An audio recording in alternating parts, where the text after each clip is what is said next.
Welcome back, every grappler, to Wrestling is Magic, with your host, Cowboy. And I'm Ollie. And it's been a minute. Yeah. Turns out you have to press the record button when you do podcasts. We've been doing it this entire time. Pretty full. Just forgot to turn on the podcast machine. Whoopsie-doo.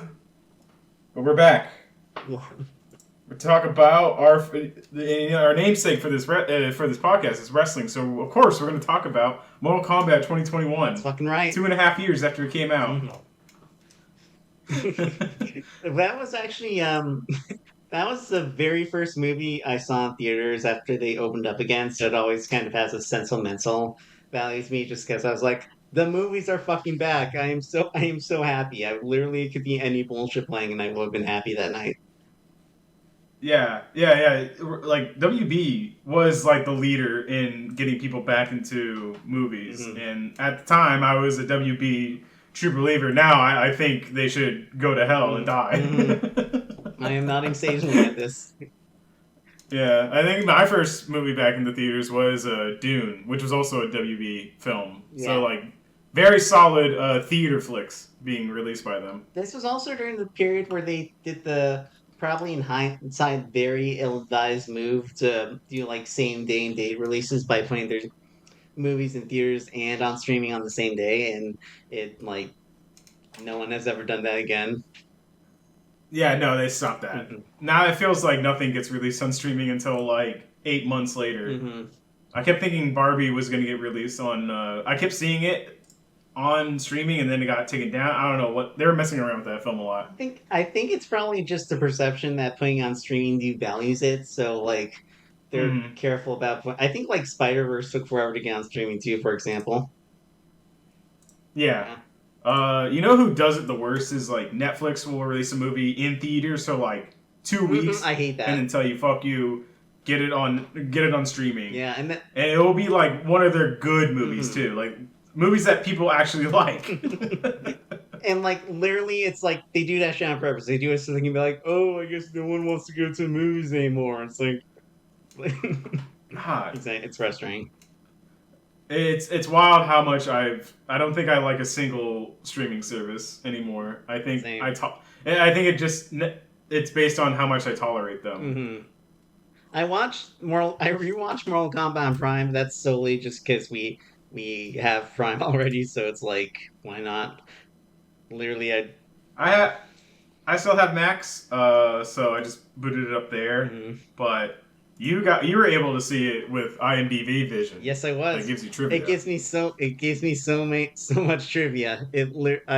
I got to learn that Jean-Claude Van Damme's daughter auditioned for the role of Melina.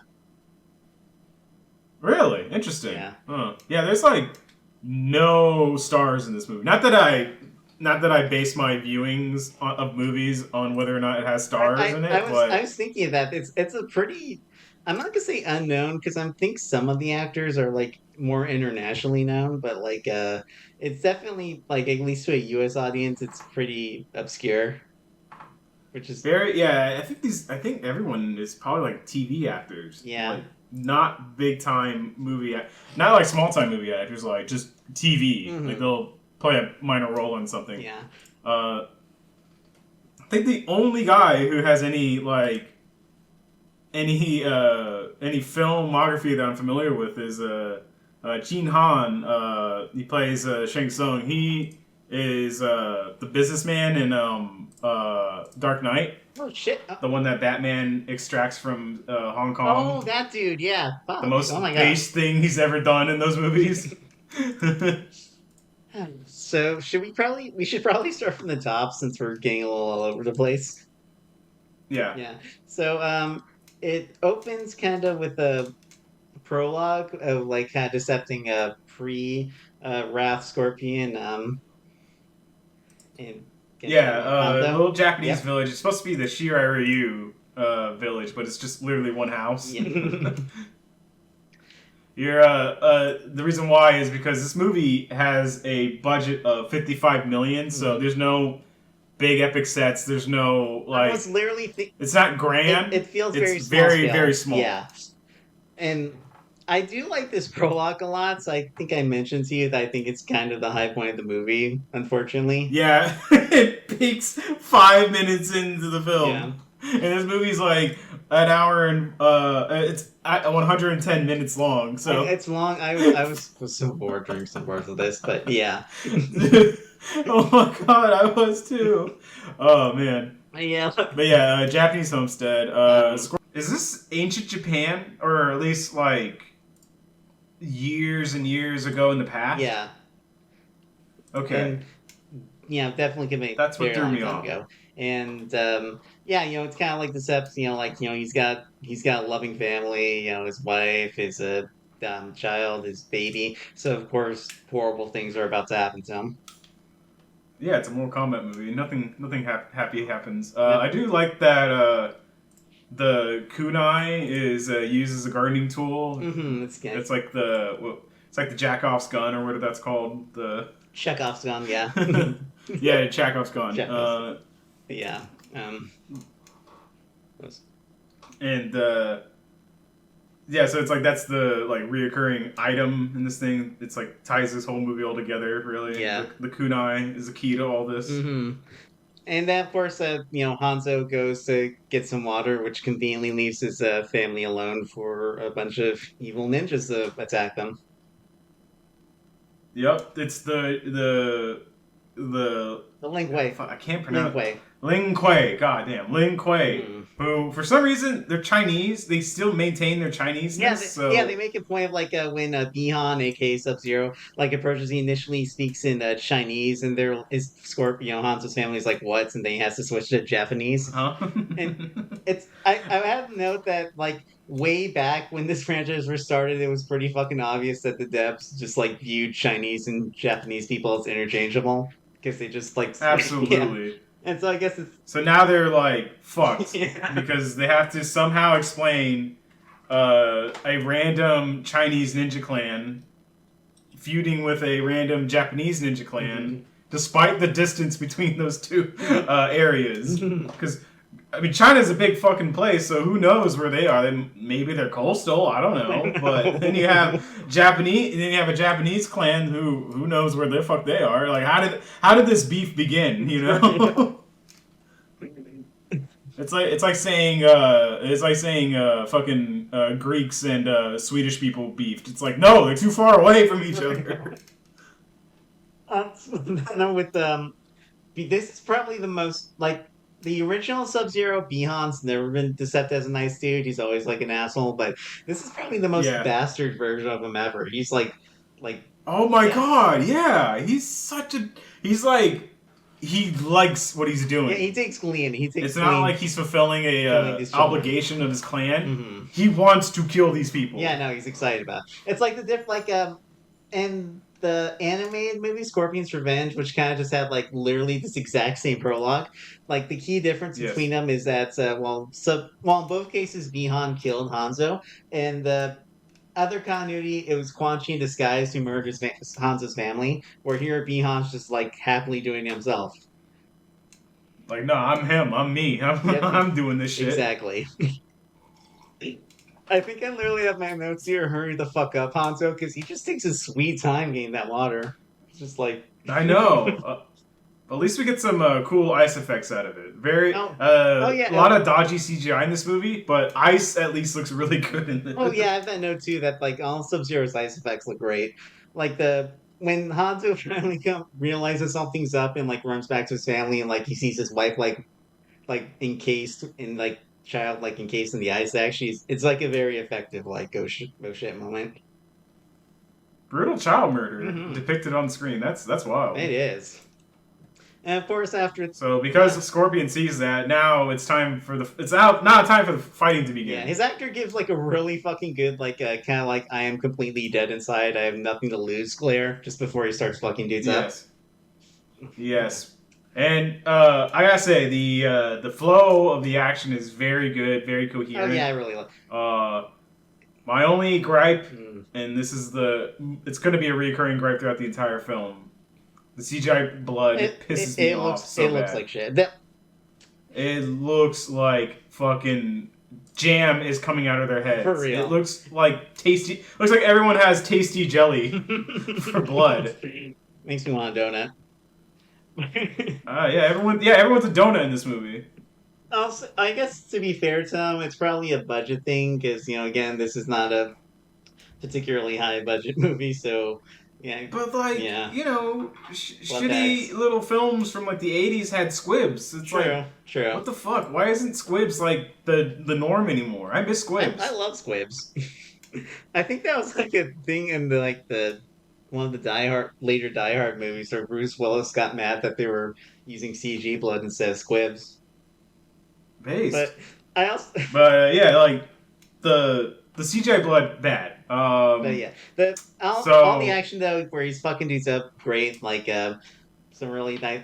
I have a part that's like one part that was gnarly to me when Scorpion like stabs this one mook and like literally you see like the blood like completely filling his mask up, including the eye holes and mouth. Yeah, it's real. Yeah, it's really good. I also just So after Hanzo, I'm sorry. I was also saying it took me until this watch through to notice that Hanzo's robes are like kind of a very muted yellow, which I also liked. Yeah, Yeah. very yeah. They it's like a faded yellow. Mm-hmm. But yeah, the actual fight scene between Hanzo and Bihan's really fucking good too, actually. Yeah, really well done. Like how they incorporate their video game moves into this without like it being goofy. Mm-hmm. Like Scorpion's whole like throwing the dagger move is kind of weird if you really think about it. Like, where's he shooting it from? Here, it's like, oh, it's just a dagger with a rope, and he tosses it Exactly. nicely. And it looks cool. The bit where he throws it into the tree misses, and then Bihan forgets it, or like doesn't think it's gonna come back to hit him, but it totally does, and gives him a big old gash in his cheek. Yep, yeah, that's gives him kind of the scar that like Sub-Zero. I think all incarnations of Sub-Zero pretty much always have to have. Mm-hmm. Yeah. And so while Hanzo puts up a good fight, unfortunately he's competing with the dude with ice powers, so it's only a matter of time. Yeah, it's not fair. It's not fair. It's really not.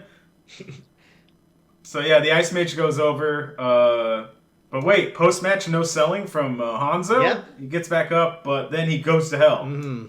What a good dad, by the way. Like, literally uses the last of his life to be like, oh, I should check on my baby. Yeah. And then afterwards he dies for realsies, and that's when Raiden shows up. Like, yeah, Greg fucking come a bit early. Always late. Yep. Always fucking late.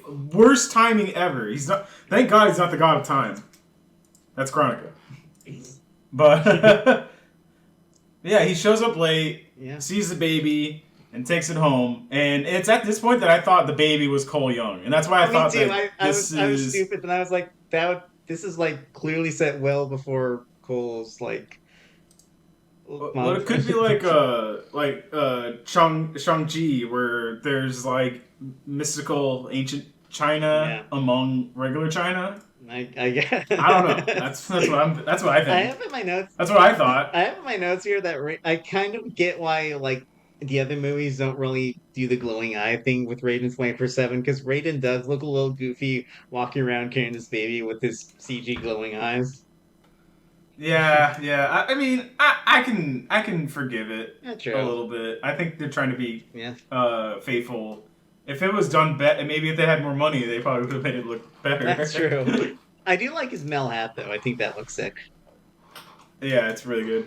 He looks good. He looks really cool. He has a better presence than he has had in other adaptations of Raiden. Yeah. And especially in the games. Mm-hmm. Like in MK9, he's just he comes off more of as a wizard than a god. Yeah. You know what I mean? Yeah, like just very generic fantasy.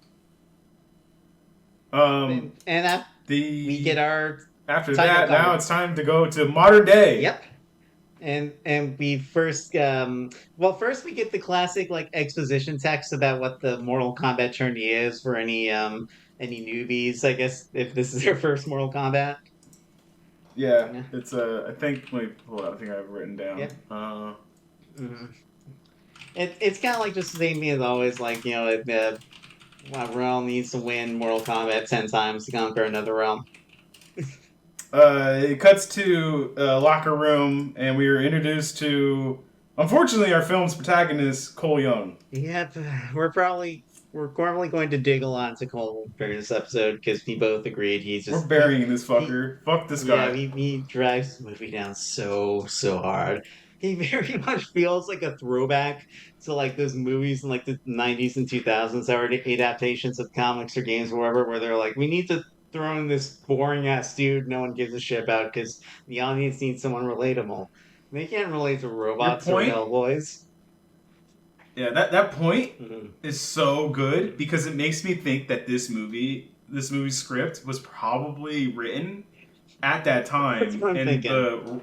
the quote unquote writer of this movie probably punched it up to modernize it. Yeah, like there, But it feels like something from the it past. very much feels like this was written in like I don't know 2004. Yeah. Yes, very much. Yes, before because it's not Marvel. There's no like there's jokes and there's funny quote unquote funny dialogue, but It's there's not as it's not um lead the same way that everything is now. yeah, it's not like Cole Young like he thinks he's not to jump ahead a little bit. It's not like when Cole Young like punches Goro and knocks him down and he goes, he's right behind me, isn't he?" When Goro gets back up or some shit like that. Exactly. So yeah, we meet our Um, protag Cole Young, who is he's a UFC fighter, and his thing is that he's washed. He's like fucking washed. he sucks. By the way, from the get go, the reason why this guy sucks, Cole is spelled with a C. What is this shit? I know What the fuck? only character that's allowed to get away with like the hard C spelling is the Cage family. No one else. You know what? You're right, but it's like, come on. Hmm. What is this? This series has caused me so much agita with autocorrect Mhm. because I always have to spell their bullshit branding of words. Real. Like, come on. Mhm. Don't waste my time. Its name should be Cole with a K. Yep. So yeah, Cole gets the dog shit beat out of him. It's like one of those UFC. I don't know if he's like an underground or it's just a shitty indie org because he gets the fucking dog shit beat out of him by his opponent, and the ref like barely stops it until he taps out. Yep. And then after that, His face looks like mincemeat, and he Yeah. like the ref is like, I'm gonna keep these guys cooking. I think he's had if he has 6 more concussions, I'll stop it.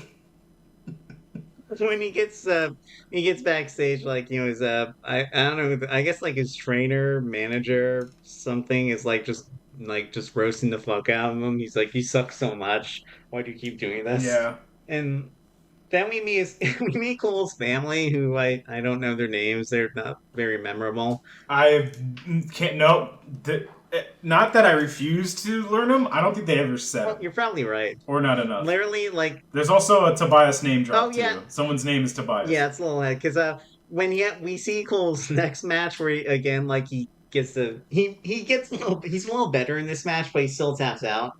And that's Yeah. when Jax comes in and he's like, "Oh, this guy sucks. I need him." Yeah, that guy is him. Well, that's because Cole. Another thing that makes me think that this was written like in the late '90s or early 2000s is there's this birthmark gimmick Mm-mm. where It's so dumb. all the fighters or supposed like chosen participants have to have this fucking birthmark. Yes, and literally, it's one of the two big changes they make to the lore that I don't really like. I just think it's kind of silly because I feel it kind. Like Mortal Kombat's whole thing is the characters can just do that. Mm-hmm. There's no explanations to their powers. There's no like real deep lore. It's very much they can do that. It feels very Liu Kang, he can turn into a dragon. Exactly. Jax, he can grow into a 50-foot man to stomp you. You know. yeah. It feels Striker's guns can hurt people who shouldn't be hurt by guns. You know. Yeah. It's just that they could do that. The whole thing just feels like going back to your point about the script feels like it's from the 90s. This feels like something that would be like in a Saturday morning cartoon kid spin-off of Mortal Kombat that And not even the actual one. not even the worst version of it. just everyone would have like that Mortal Kombat tattoo, and it'd be like the thing all the toys would have. But yeah, Yeah, the little muscle suits. Do they still sell muscle suits to kids? You know what I'm talking about, right? Like I do. be Spider-Man or Superman and have big muscles. I'm gonna Google that quickly. Give kids body dysmorphia. Let's see. They do. Oh, by the way, at first I thought the daughter character was I thought that was his girlfriend. Oh my god, really? But then and I thought, oh, it's a stepdaughter. Then no, it's a shoot daughter. So I was like, oh, a lot of bad. What? Maybe I'm just a dumb viewer, but a lot of bad information. Yeah, spreading in this movie. One more note about Cole's family is that it's very obvious they like really tried. They pushed him to try and give the movie. I'm putting this in like air quotes heart. It just falls flat because you cannot care about these people. It is just like they're literally just there to be like, Cole, why do you fight? Cole, you can do it. And then that's it. They're so fucking boring. I think it's trying. They want Cole to mirror Scorpion in some way. Oh, yeah, that's a good point. But who gives a shit? We don't need someone to have. We don't need to have a character that mirrors the character in the prologue. Exactly. Just make Liu Kang or Johnny Cage the main character, but then they probably want to avoid just being a remake of the first movie. That's true, but it's just cool. Like Cole just offers nothing. He has like I cannot literally. You have to have like old ass like the prequel Red Letter Media where they like are like describe this character's personality and everyone's like That's how I feel. That's how I feel with Cole. It's like I cannot tell you anything about Cole. Ways like as a person beyond days. So yeah, regardless of our complaints, Cole Young is going to be NXT champion by the end of the year. Oh my god, Cole Young totally would be the name of like a dude in WWE that came up in like 2012 or something. He would have to have an X somewhere in his name. Cole Youngs? I don't know. They love and this is a mini NXT rant. They love their fucking names that have an X in it or names that end in ER. Not like that.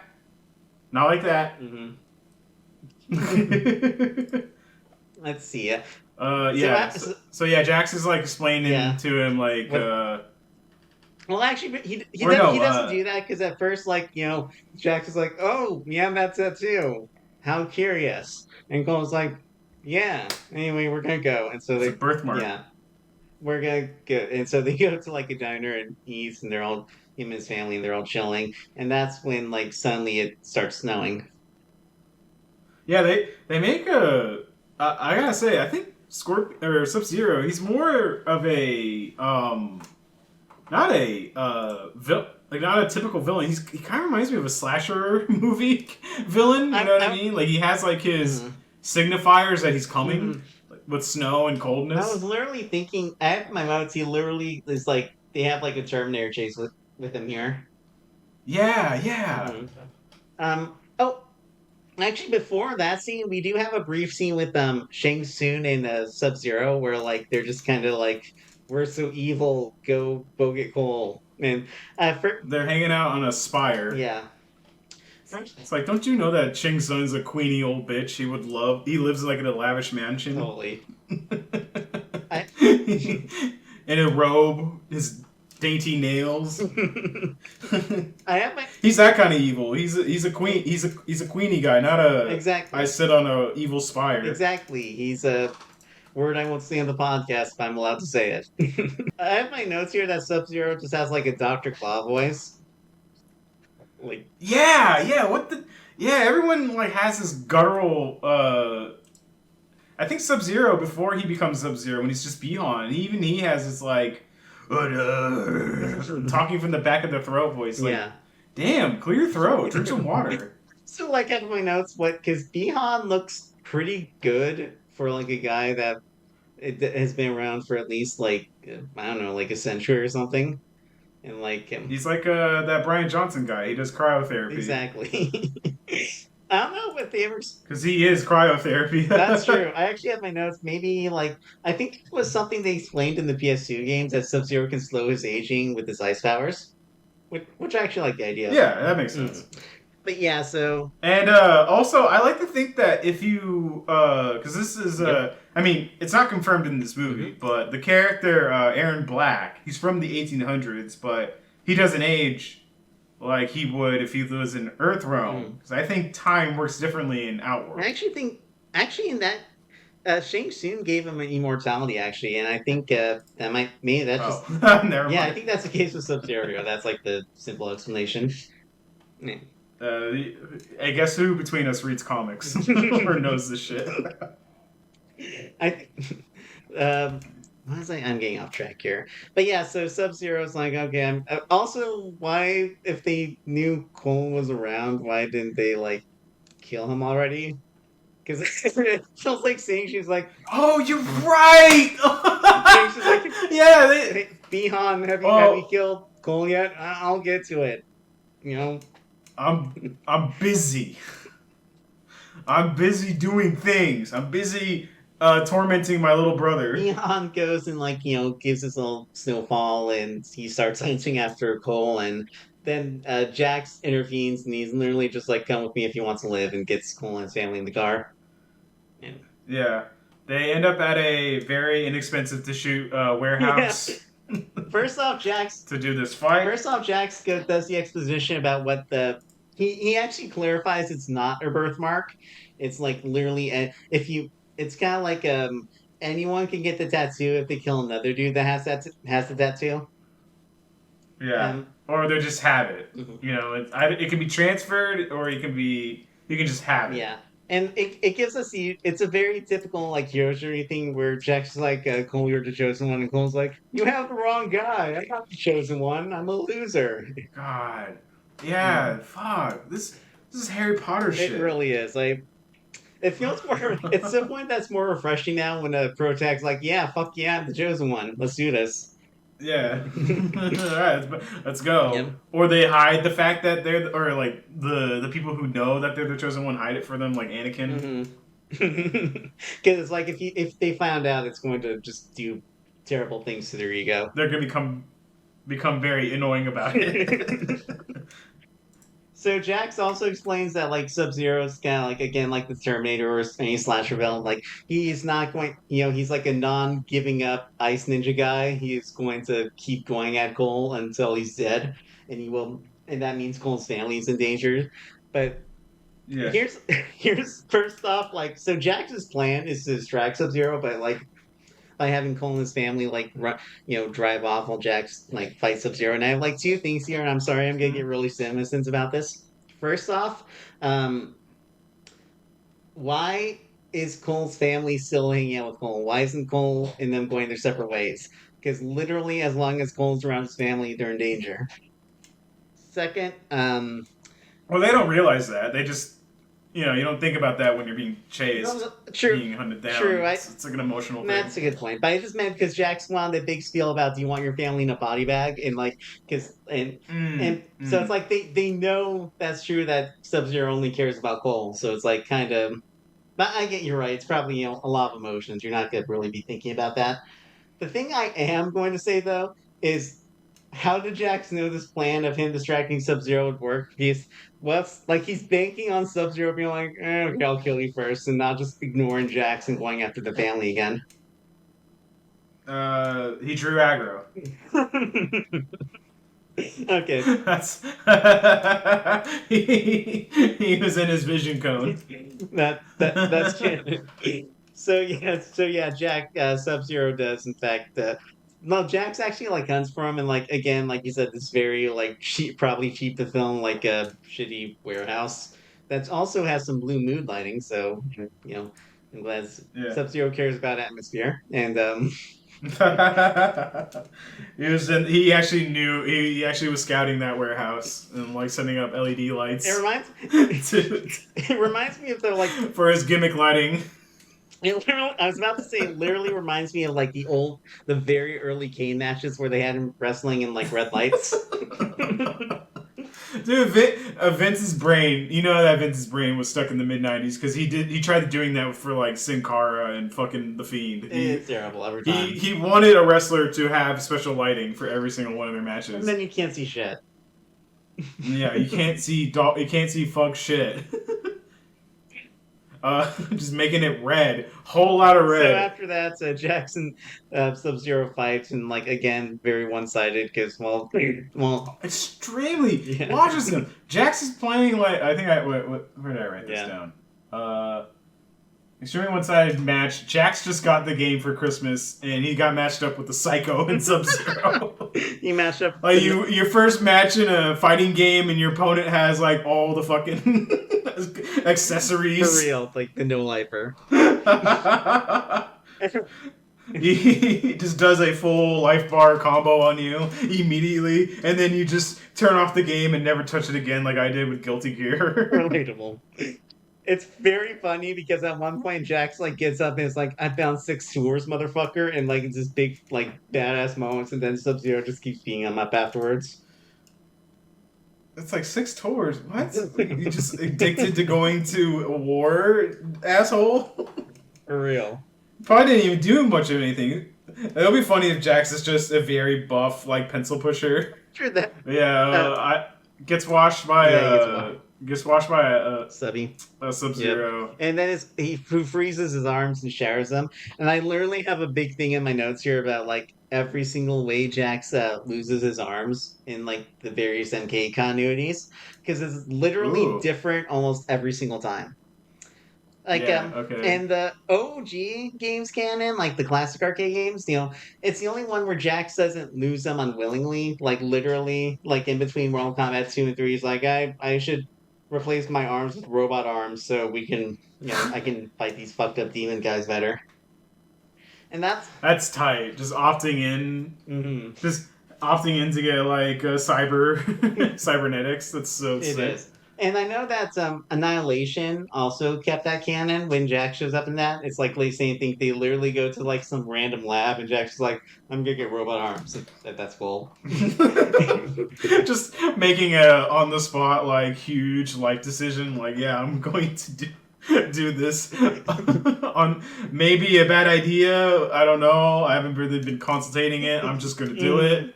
I'm going by he treated it like people who get tattoos on Friday the 13th.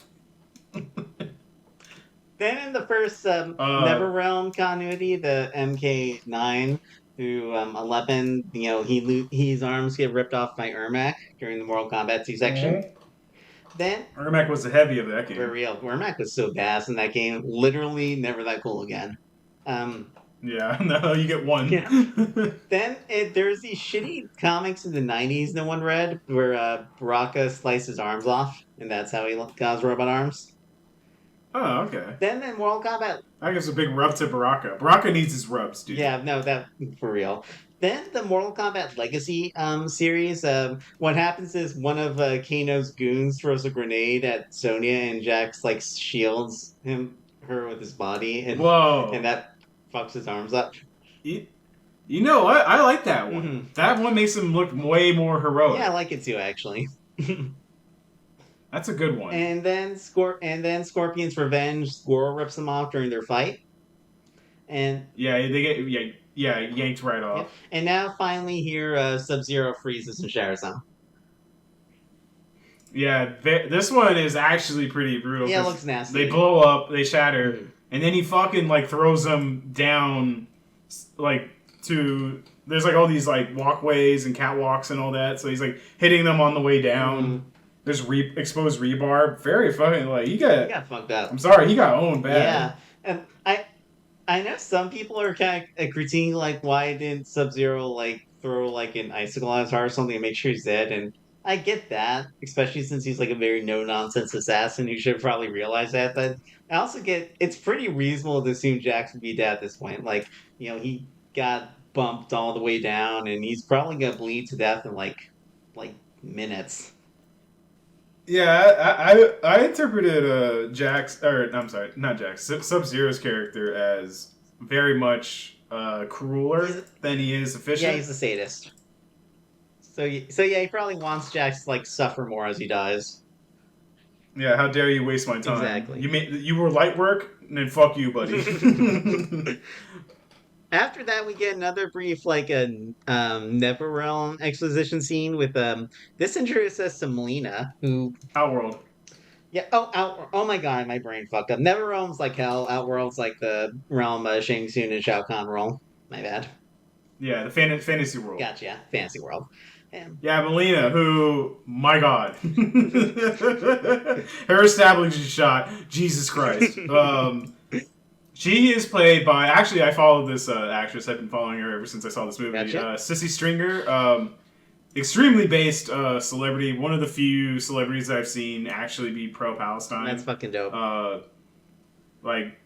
She just has that to me is bravery because you're willing to be on the right side of history, but also you're also risking being blacklisted, extremely blacklisted by pretty much everyone. Mm-hmm. So Support.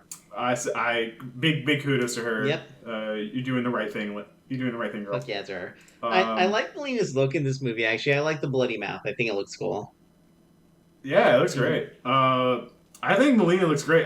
My only gripe with her is I feel like she should have talked more. She barely speaks in this movie. It's like, yeah, like Melina's always, and she's too restrained too. Like Melina was always manic, you know.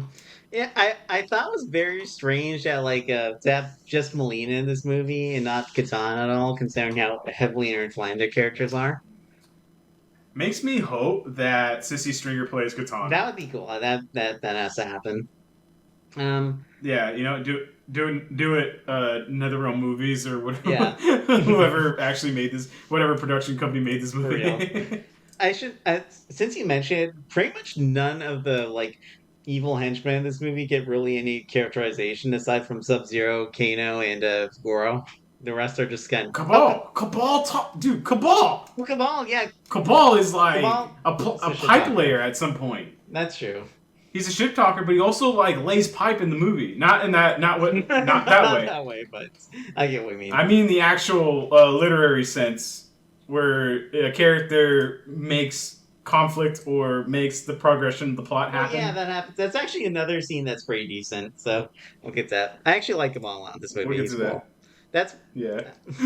So after we get that brief check in on I'm like I keep thinking NetherRealm for some reason. I know it's Outworld. I'm like my brain is just a little scrambled. Yeah, when I was writing my notes, I almost wrote NetherRealm too. Yeah. But I forget that Outworld is just such a nothing name. I guess one more thing actually is just that like we mentioned before that this movie definitely has a limited scope because of the budget. It really shows here because it's like Outworld is literally just this fucking like field. That's it. It's Dude, this field to the I think that they went to like somewhere in the Inland Empire to film this shit. Yeah, like somewhere in like Salton Sea or something. Literally the blue filter, and like it's the same everywhere. All the locations here are just kind of very. It's a movie that doesn't feel very grand at all. Like the other major locations are the Temple they train, Cole's fucking weird 70s house we'll get to in a second, and that's and it. Sonia's trailer. Yeah, that's it. That's it. There's no cool like there's one cool stage that's a faithful recreation. We'll get to that, Yeah. but yeah, just some of the worst sets ever in a very much a high fantasy series too. Mm-hmm.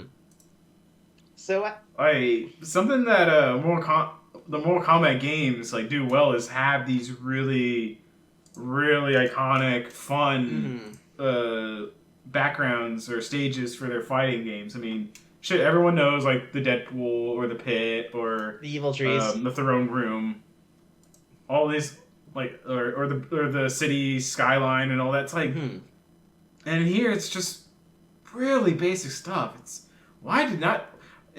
It makes me wonder, like, you know that Mortal Kombat is this big time IP. Why not give it the money it needs? You know, I get like you wouldn't spare expenses for fucking Batman. Like Mortal Kombat for real is one of the best selling like fighting games ever. And like fighting games, you know, they sell well enough, but like Mortal Kombat, no one does it like them. They're ballers. Yeah, exactly. Like 11 like was they was huge, and that literally came out just only like 2 years before this one. So it's like I don't know, man. Yeah. But yeah, so after that, Ah. Cole's like, after checking his family, he's like, I gotta do this. Like, he goes and we should have established earlier that Jax contacted Sonya and was like, we got them. And Yeah. so Cole's like, okay, We I got should him. go visit Sonya. Yeah. So they Cole like goes to her trailer park, and Sonya immediately takes him down. Mhm. So it's like, oh, this guy sucks. He does not win a single fucking like fight in this whole movie until towards the end. Literally. And even then, he needs help. Yeah, he sucks. He just gets his ass kicked. Mhm. After. It's like you have him go, like have him beat a jobber midway through the movie so that you can fucking make me care about his matches. Yes. If he just randomly wins, then it's like fuck. I don't. The guy who loses to him looks bad. After that, like Sonya kind of like once Sonya's like, oh, okay, you're the guy. She gives him like the more exposition about what Mortal Kombat is it kind of, and at one point like Cole does like throw like a lampshade about how they misspell combat all the time. Oh yeah, I'm gonna be honest. My eyes glazed over during the scene. It's a fun Anytime scene. they did these expo dumps, I was like, don't care. It doesn't help everything. You mentioned earlier that this cast is like definitely just a bunch of TV actors, but the movie itself just feels like a CW show. It does. It's just all very flat and Oh different. my god. It does. Yeah. Let's see. There was a Nightwolf cameo in one of the pages. Oh yeah, there's a lot of cameos in these, like of character art from characters who are not really in this movie, but which is nice to see. Yeah, it is. And it's funny. I said that I wasn't paying attention. Cole also seems like he's not paying attention at all. It's one ear out the other. They should have just cut to him. His ass is not listening. They should have just cut to him like staring at his phone or something while Sonya's like droning about the Mortal Kombat rules. Yeah, he's looking at TikToks. He's like, oh, look at this one. It's like they tape a phone to the ceiling and they do some fun stuff. Also reveals that Kano is here with them, who doesn't fucking look like Kano at all. He looks like Kevin Owens. This is the most guy. No, like if Kevin Owens went through a taffy puller. Kano is just a guy. He literally is. He doesn't even have like he doesn't have the plate. He doesn't have this. Well, he's gonna get the scars very soon, but like he's no shit. He just doesn't. He's just dude. Yeah. I will say Kano's actor is probably the most entertaining part of the movie. He does a good job, like playing him as kind of, He's having fun. yeah, he's like a very hammy scumbag, which is exactly how you should play Kano. Yes, absolutely so. So, let's see. The actor is Josh Lawson. Let's see if this guy is actually Australian. He is! Okay, he wasn't doing a voice. That's rare. But yeah, he's the comic relief for this movie. Yeah. He's the funny guy. He's a jerk. He's kind of a heelish face. Exactly. He's like a tweener. He starts off as kind of one. It's like yeah, definitely a tweener. The movie kind of does this frankly fake tension where they're like, "Oh, is Kano going to be a good guy this time?" And it's like, "No, he's not." Like, no, you dummy. What are you dumb? Like if you want to talk about like who Mortal Kombat has a lot of villains, a lot of evil people, but like Kano's whole thing is like he's a bastard. You know? Yeah. He screws people over, he does crimes. He's a bastard. He's not like, ooh, I'm gonna make a Solnado. I'm going to rip off or I'm gonna commit terrorism for profit. Exactly. Like all the other villains in the franchise are kind of a lot more grand in their ambitions. Shao Kahn, Shang Tsung, Quan Chi, Melina, etc. But like Kano, he's just like he's like as long as you pay him, he will do wherever the fuck. Yeah, it's like, yeah, they won't destroy the world, but I'm gonna get me money. Exactly. He just doesn't see that like he's just being used. Yeah, he's kind of dumb too. That's another fun part about Kano. Yeah. So he thinks that nothing bad's gonna happen to him if he helps the bad guys. Yeah.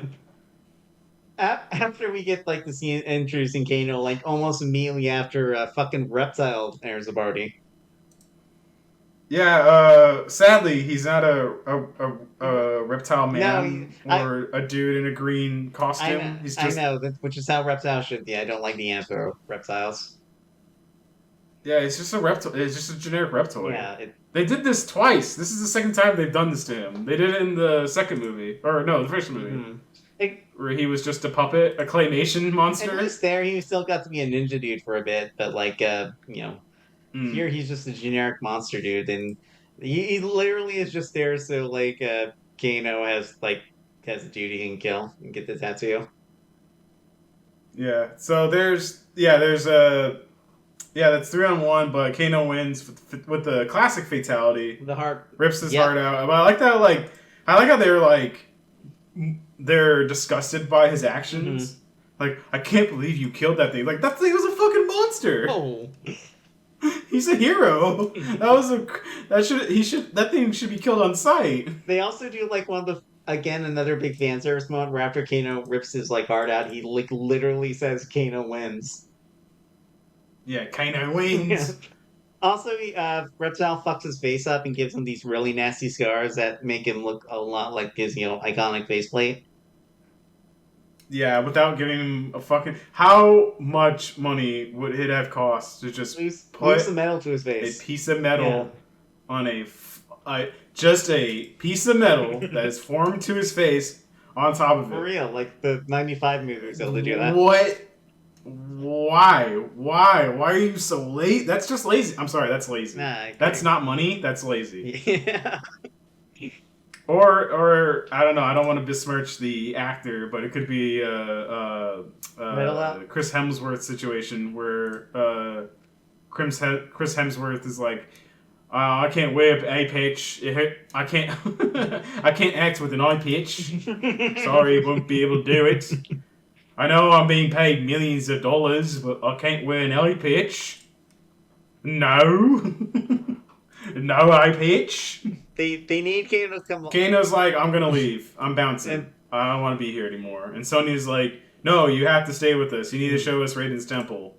Do you know where it is? Like, yeah, I know where it is, but you have to pay me. Okay, I'll give you $2 million. $2 million? $3 million. All right, fine. And it's just like, okay, was that like? It was the scene was supposed to be played out like there was a joke, like we were supposed to laugh at the amount of money that she was gonna pay, but. No, I was just sitting there stone faced. Yeah, no, it's kind of false alarm.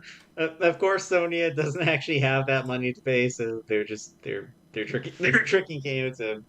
I don't think that really goes anywhere though. Yeah, they're lucky that he's just that dumb to think that she has that much money. So afterwards, they fly by plane. We get it's like they're on their Indiana Jones shit for a bit. Mm-hmm. And then, man, I gotta say, the pacing, it feels like an hour has passed. It really has. It's like only, probably only a half hour by that point.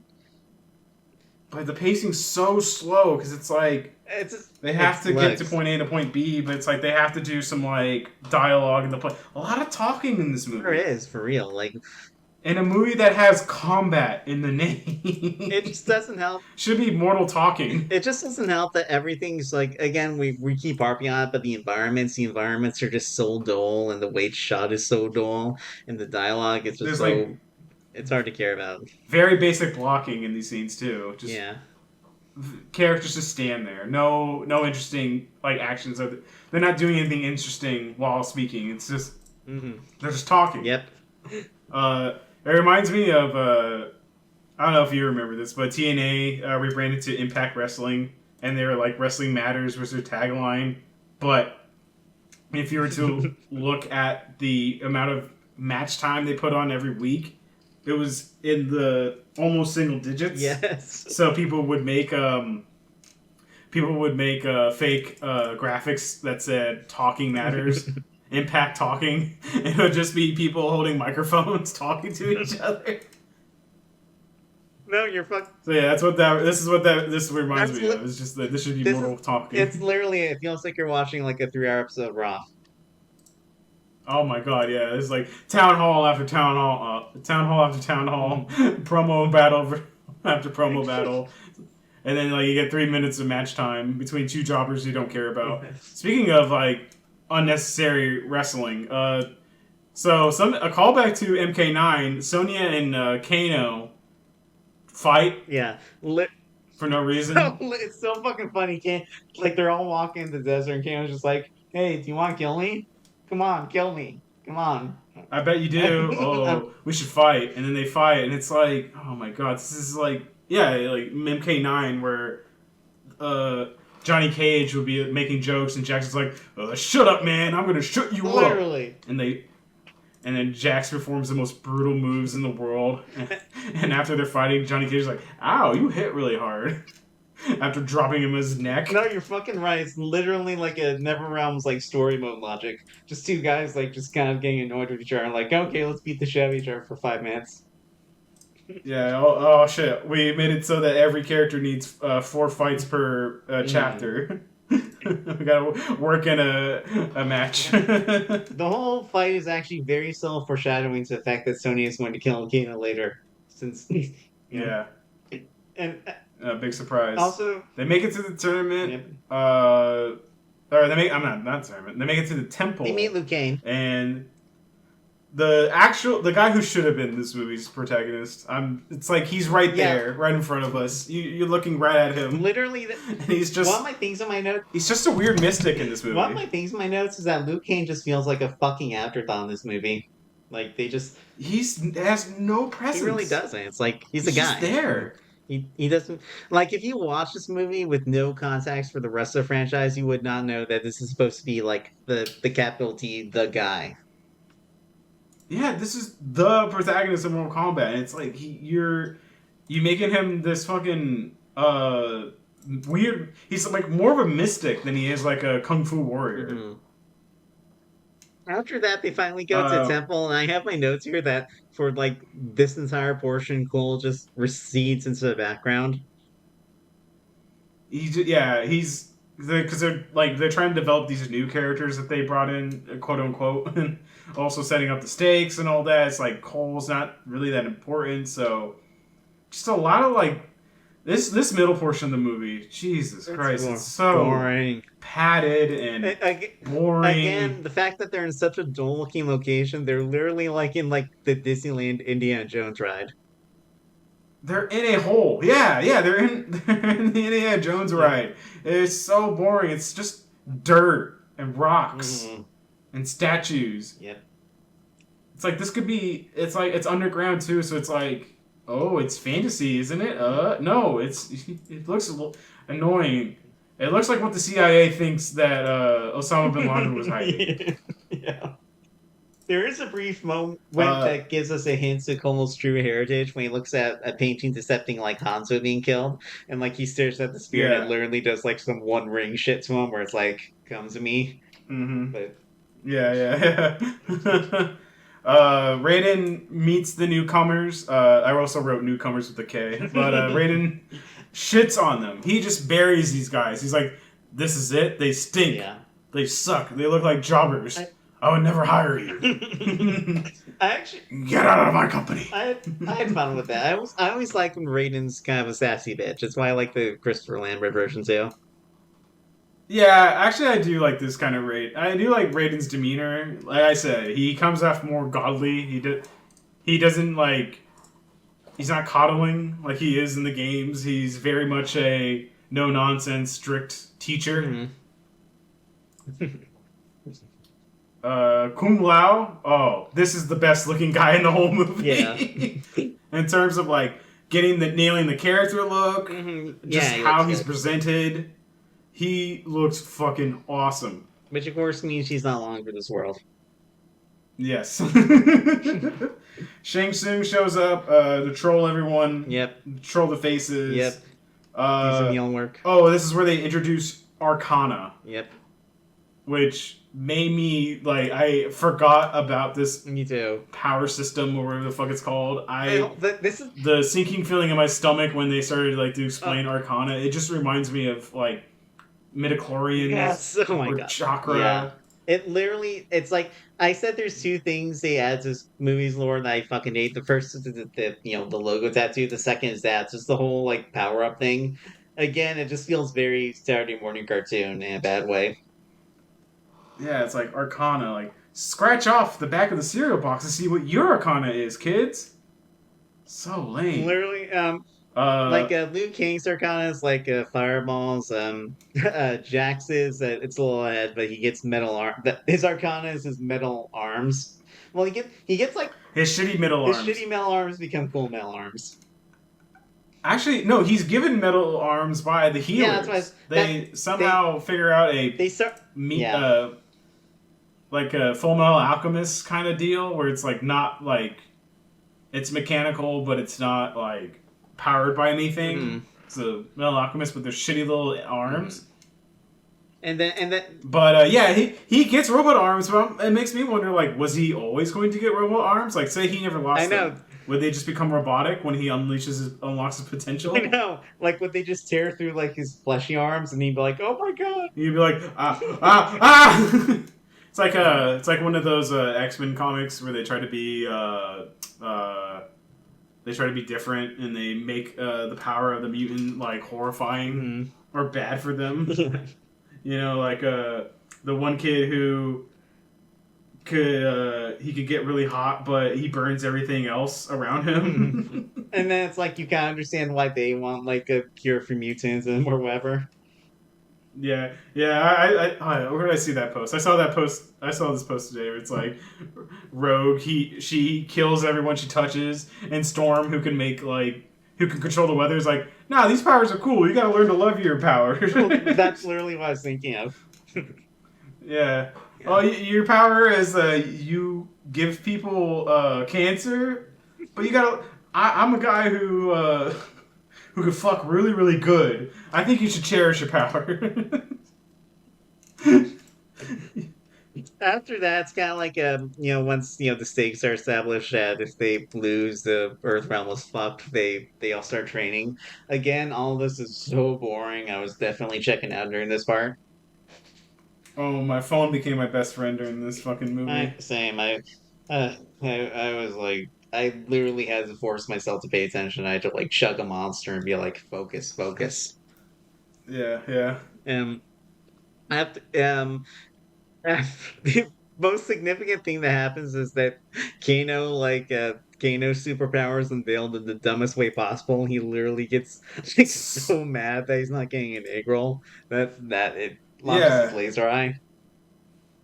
Yeah, it's like what are we doing? What's the plan, dude? What's the run sheet, brother?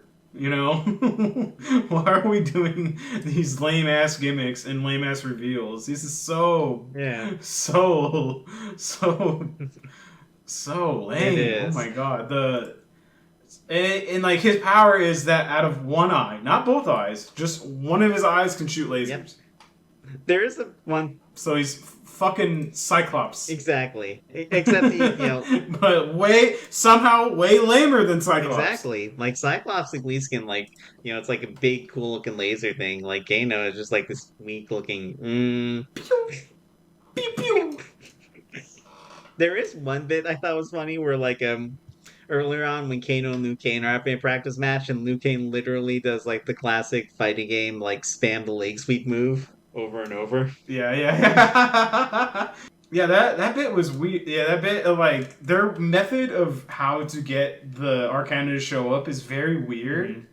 Because it's like we'll bully you until it happens. Yeah, literally. It's like the Arcana is like it's one of those superpowers where it's like it only gets triggered based off like very strong devotion. I guess so. Yeah, it's like. That's kind of why, like, Raiden and Liu Kang and Kung Lao are all dicks, like, Yeah, it's really much of bad vibes. Like, if you're an asshole, you get powers. Yep. Or if you suffer, you get powers. Exactly. Like, what the fuck? Mortal Catholicism. Yeah, I even wrote down, like, it could be me running on low sleep, but man, this movie is boring. It is. Another scene where they're at the Evil Spire, and Natara, Cabal, Raiko, Melina show up as the film's the bad guy jobbers. Yep, the elite mooks. Raiko and Natara were some pretty decent pulls. They're like from the 3D era. I didn't expect them to be at this position. They get like no characterization whatsoever, though. Like Raiko, the only thing he's just literally a dude with a hammer at this, and he's played by Nathan Jones. Remember Nathan Jones? Was he a wrestler? Yeah, he was Undertaker's backup, but they realized, he sucks at wrestling, yeah. So we're gonna have him. We're gonna take him out the match, and then have Undertaker wrestle a handicap match. Oh my god, yeah, that's literally the only thing I know from. He was also Rictus Erectus in Mad Max. Oh shit. Yeah, so he's that. I'm glad that he's able to become a character actor of some kind. So good for him. And Nitra is just like she's just a vampire. She's not even. She's just a lady with wings. She's just like a weird looking vampire. Yeah. I don't think she even has any dialogue. Like Shang Tsung is really horny for her. Yeah. It's like, oh, my beautiful Natara, you're so beautiful and deadly. Oh.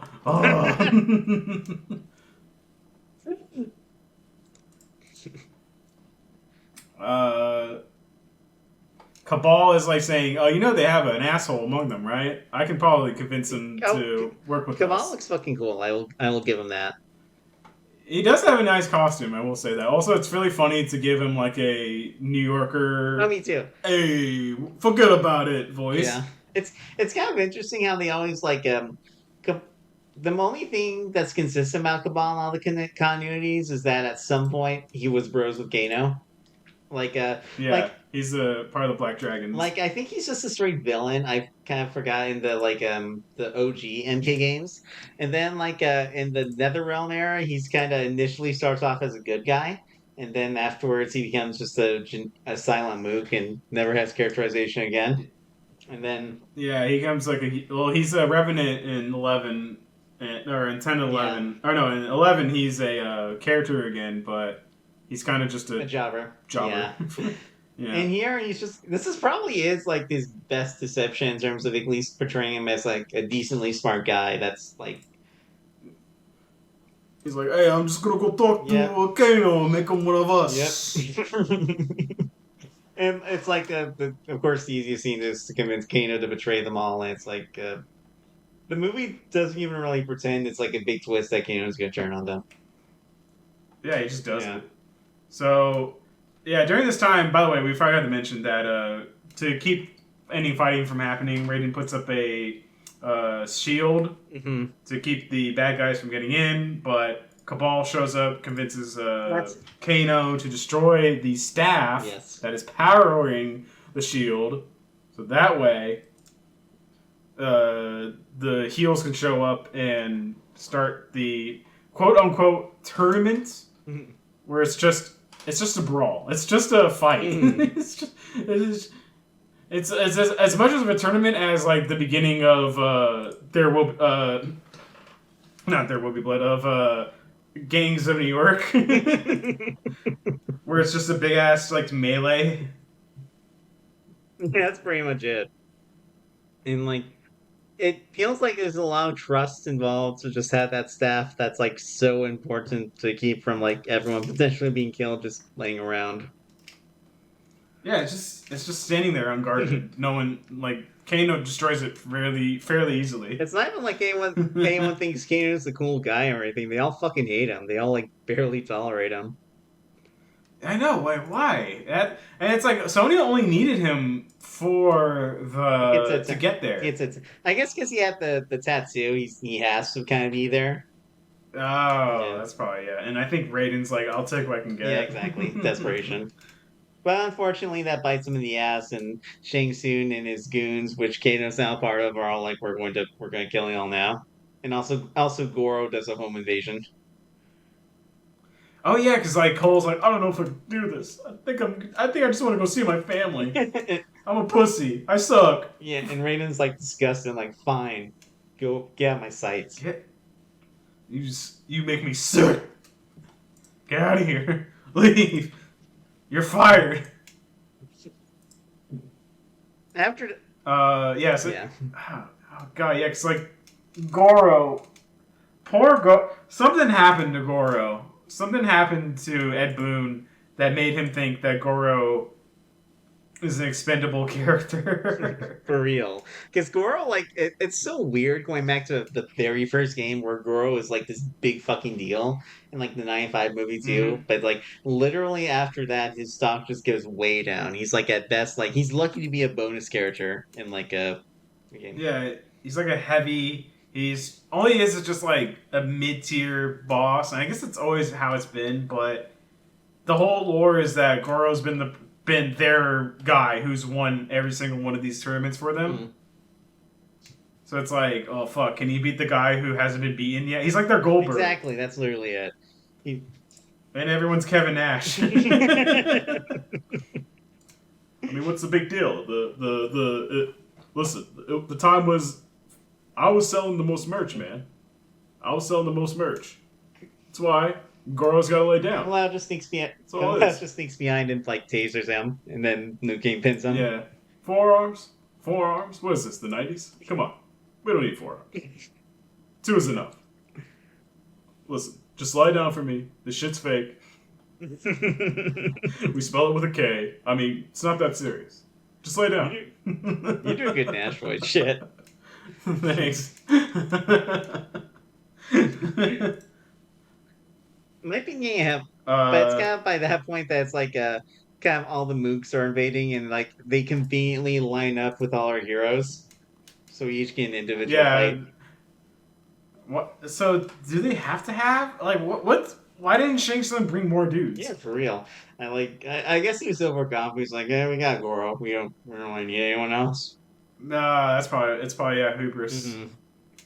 No one ever expects hubris. Yep. And then Kung Lao fights Nitra and like fucks her up. He like does like his classic fatality where like he uses like his hat as a buzzsaw to slice her in two.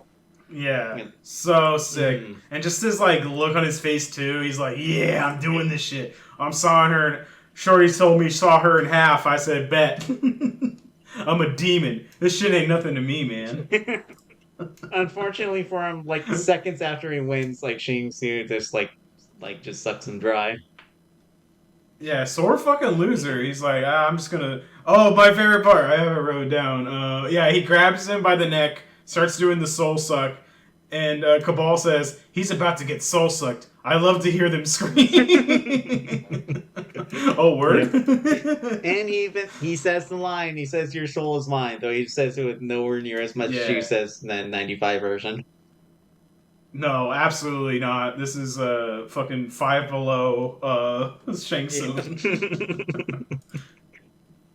Everyone else. And I said, I wrote down that KL had to lie down to establish stakes. This is like a mid-card face being buried by the top heel. Exactly. To establish them. Exactly. After that, our matchup is kind of like it's Sonya versus Kano, Cole versus Goro, Jax versus Rico, and Liu Kang versus Cabal. Yep. And guess who's gonna? Yeah. Oh man. That classic. No stakes. There's no stakes in these fights because we know who's gonna win. Exactly. It like they're all just kind of lame. Unfortunately, Jax just beats Reiko until his head. I think I'm kind of disappointed he doesn't do the classic Jax fatality where like he like takes his fist and like literally uses them as like two mouths to like smash, blow his head off. He just punches him. Kind of does it. He claps him. Oh, true. I guess it's kind of it's close enough. Yeah. But and also I like Jack's fight because they go to the pit. They do the pit.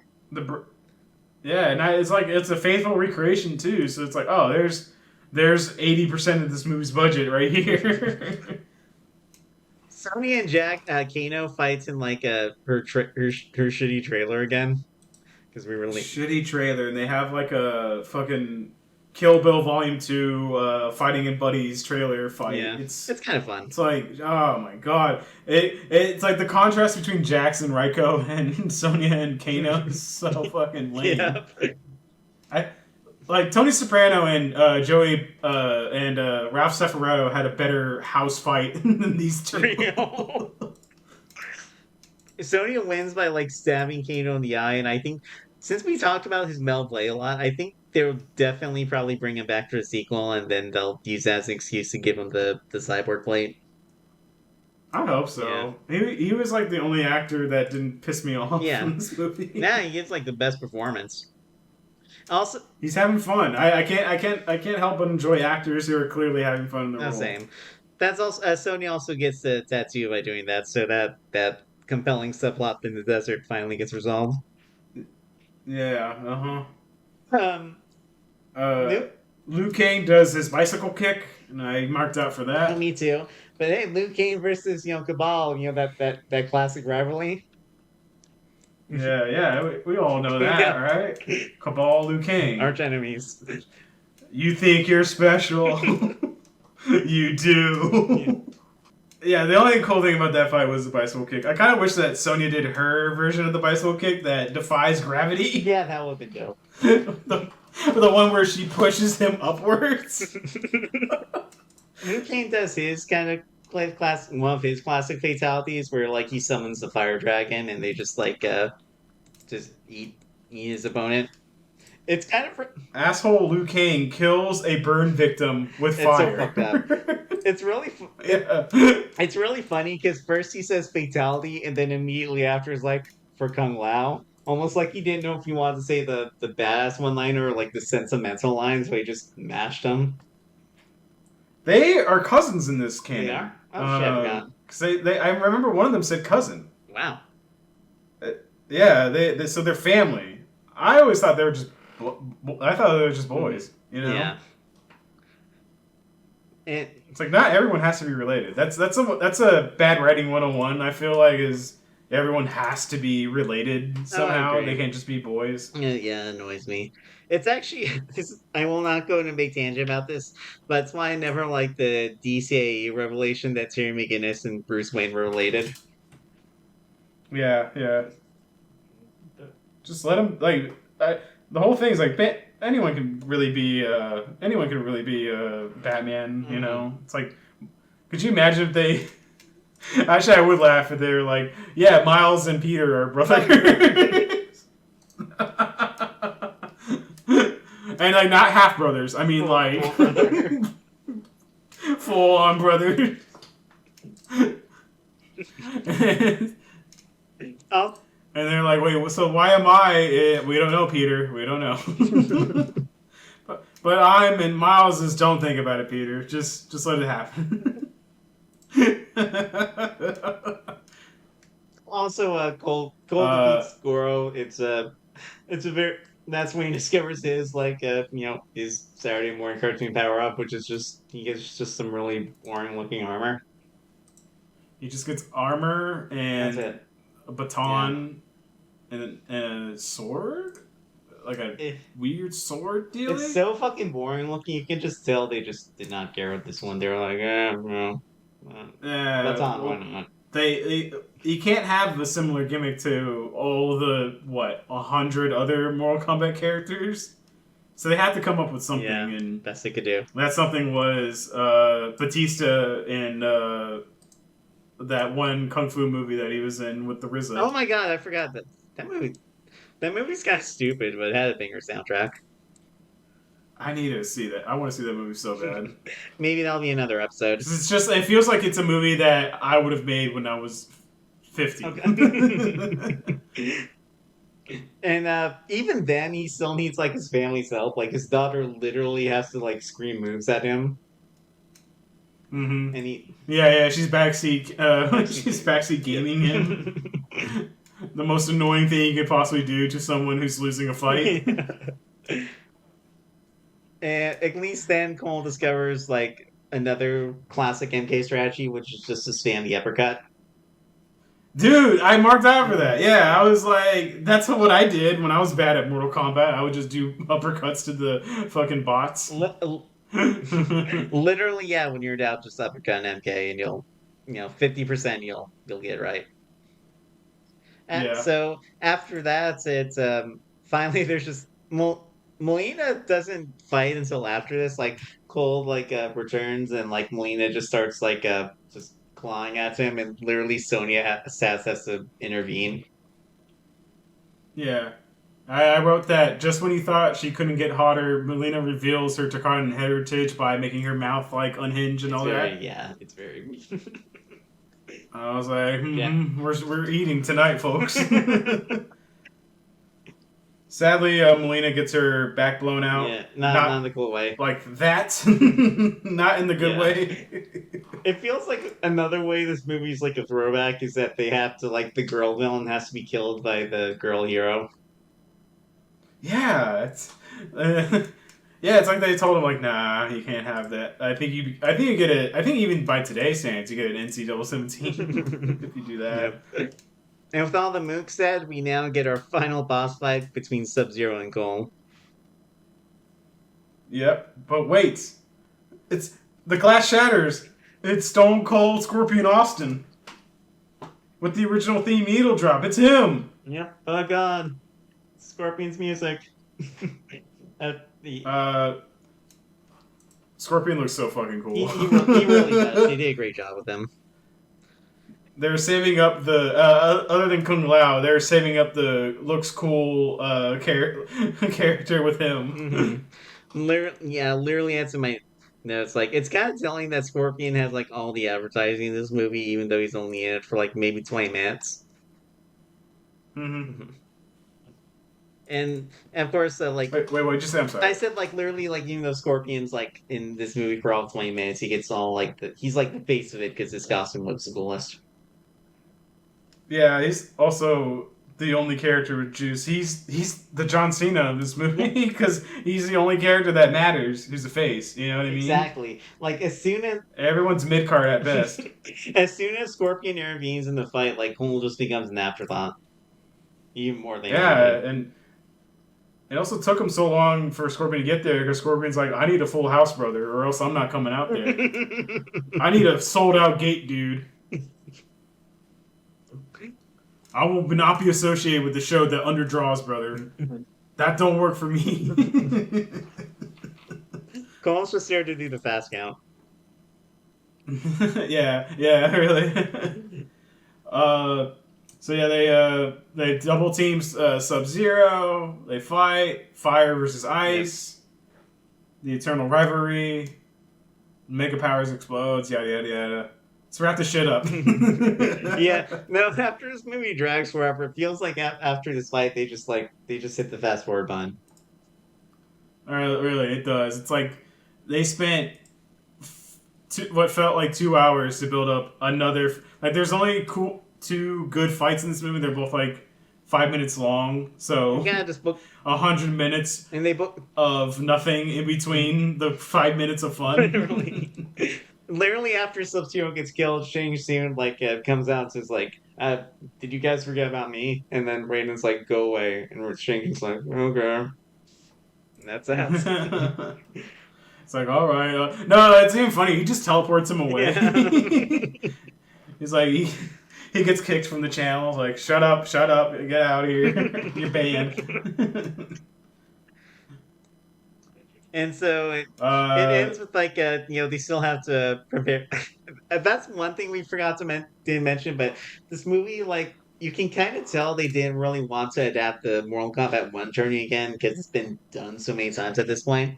But at the same time, they were like, it's a reboot, dude. So they kind of just non-committally do it by having it kind of happen, but not really because the tournament never officially launches. They're just kind of like... They're just having they're still having. Yeah, they still gotta do like the beats too. It's like they're not fully adapting it, but they still have to do like the fucking invasion angle and all that. It's like, why half-ass it? Just full-ass it. Yeah. Who cares? The people who complain about remakes aren't going to see the movie anyway, so why bother? Exactly. You think? It's like they think that there's some like expectation that the Mortal Kombat movies need to be original and creative. Like, no, just do the shit that we've seen before, but in big budget and big spectacle. Yeah. You know? Precisely. After that, Cole they were like, we gotta recruit new fighters for the next tourney, and that's kind of when we get our big sequel hook, which is Johnny Cage.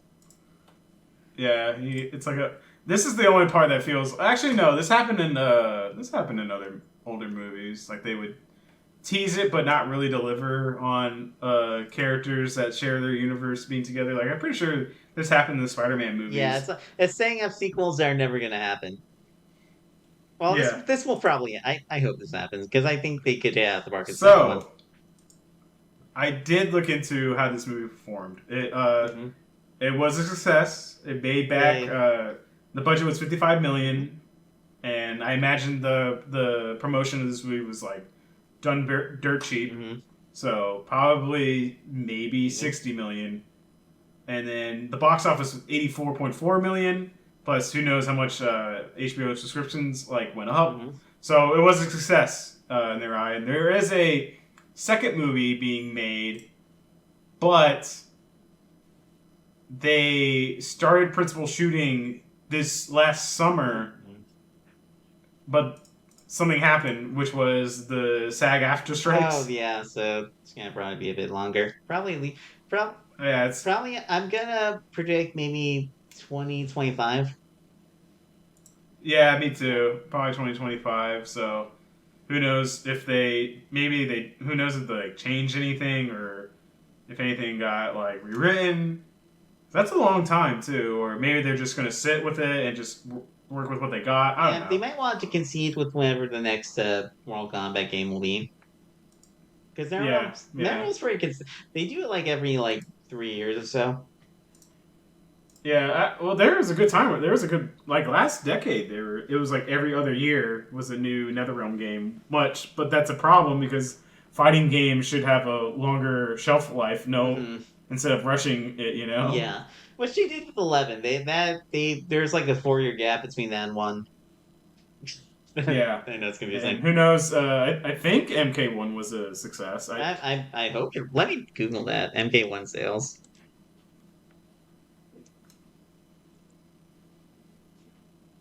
It sold 3 million copies, so I'm guessing it did All good. right, that's Yeah. pretty good. So yeah, that's Mortal Kombat 2021. It's not that No, good. the unfortunate thing about this movie is it's not even really bad in a fun way. It's just kind of, It's just yeah, boring. yeah. Like, It's just dull. A lot of talking. A lot of just like adapting something that isn't adapting anything. It's just having to exactly. try to tell an original story, also while avoiding anything that has been done already with this franchise. Yeah, it's But much to its detriment. mhm. It's just a very exactly. It just doesn't do anything interesting with the source material. Cole is just a black hole of a character. He's just no personality, nothing interesting about him whatsoever. The rest of Hmm. the cast is just kind of similarly very dull. Like literally, the only reason Kano stands out is just because his actor actually like emotes. Yeah. Yeah, very, very nothing cast and nothing against these people. I know they're all TV actors, so they were probably this is probably a lot of them's like first actual Movie, yeah, role where they have more than a few speaking exactly, lines, you yeah. know?